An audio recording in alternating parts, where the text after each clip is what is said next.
আরবি আশারা থেকে আশুরা শব্দের উৎপত্তি, যার অর্থ হচ্ছে 10।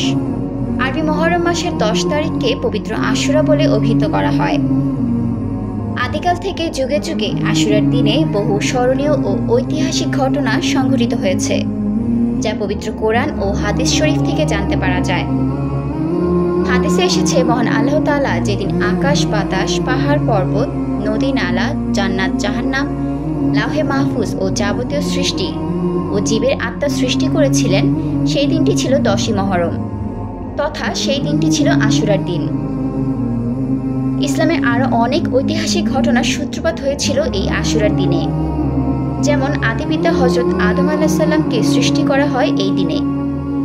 এই দিনে হযরত আদম আলাইহিস সালামকে জান্নাতে প্রবেশ করানো হয়। আবার ভুলের কারণে এই একই দিনে পৃথিবীতে প্রেরণের পর তার তওবা কবুল করা হয়।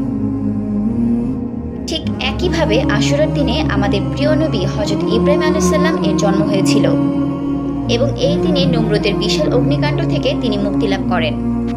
এই আশুরার দিনে তুর পাহাড়ে আল্লাহর সাথে হযরত মুসা আলাইহিস সালাম কথোপকথন ও আসমানি কিতাব তাওরাত লাভ করেন।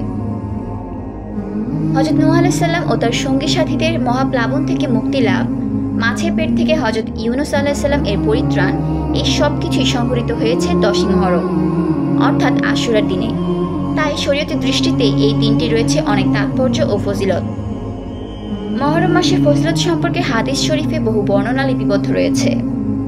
আর এসব বর্ণনার আলোকে মুসলিম উম্মার জন্য এই মাসে সুনির্দিষ্ট আমল হলো আশুরার সিয়াম।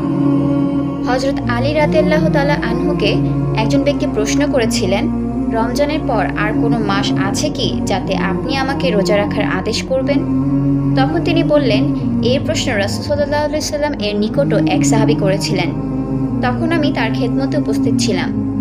এর উত্তরে রাসূল সাল্লাল্লাহু আলাইহি সাল্লাম বলেন, রমজানের পর যদি তুমি রোজা রাখতে চাও তবে মুহররম মাসে রাখো, কারণ এটি আল্লাহর মাস। এ মাসে এমন একটি দিন আছে যে দিনে আল্লাহ তাআলা একটি জাতির তওবা কবুল করেছেন এবং ভবিষ্যতেও অন্যান্য জাতির তওবা কবুল করবেন।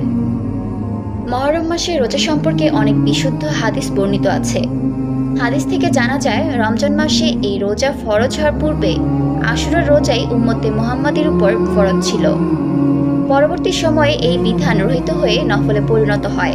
হাদিসটি হলো, রাসূল সাল্লাল্লাহু আলাইহি সাল্লাম আমাদের পবিত্র আশুরা রোজা রাখার নির্দেশ দিতেন এবং এর প্রতি উৎসাহিত করতেন। এ বিষয়ে নিয়মিত তিনি আমাদের খোঁজখবর নিতেন।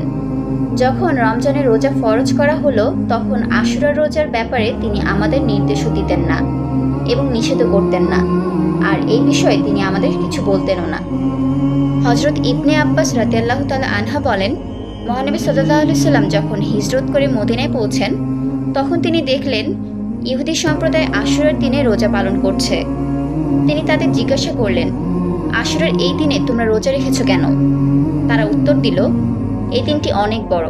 এই পবিত্র দিনে আল্লাহ তাআলা মুসা আলাইহিস সালাম ও বনী ইসরায়েলকে ফেরাউনের কবল থেকে রক্ষা করেছিলেন, আর ফেরাউনও তার দলবলকে নীল নদে ডুবিয়ে মেরেছিলেন।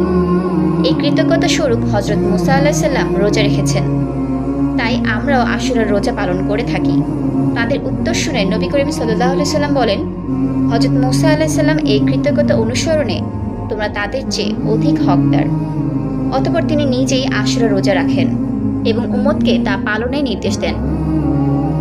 মুসলিম শরীফের এক হাদিসে হযরত ইবনে আব্বাস রাদিয়াল্লাহু তাআলা আনহা থেকে বর্ণিত আছে, রাসূল সাল্লাল্লাহু আলাইহি সাল্লাম যখন আশুরার দিনে রোজা রাখেন এবং অন্যদেরও রোজা রাখার নির্দেশ প্রদান করেন তখন সাহাবীরা অবাক হয়ে বললেন, ইয়া রাসূলুল্লাহ, ইহুদি নাসারাও তো এই দিনটিতে বড়দিন মনে করে।